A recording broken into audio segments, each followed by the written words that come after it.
So yesterday, I talked about boundaries, and I said that some people call it mean, I call it boundaries. And the reason I started talking about boundaries is because it's been a long week, and with this long week of celebrating my oldest son and his graduation, it comes a lot with being around a lot more people, having a lot more family come in. And I'm very particular about who I allow around my children and what I allow around my children. And I have boundaries.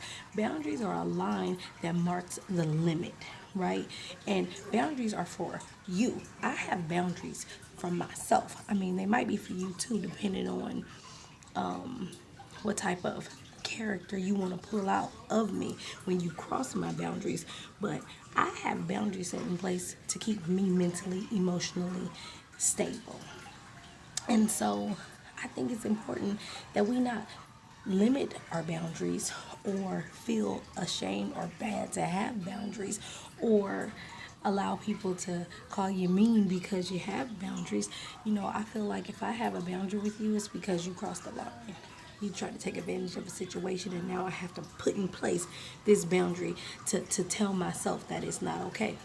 And so, if that's where you are, and that's what you have put in place, and you're like, no, I have a boundary. I set the limit here because I don't want people to overstep that bound.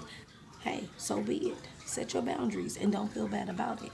Now remember, with boundaries comes that whether it's rigid, you know, and sometimes if you have such a rigid boundary, it can keep you from experiencing some other things.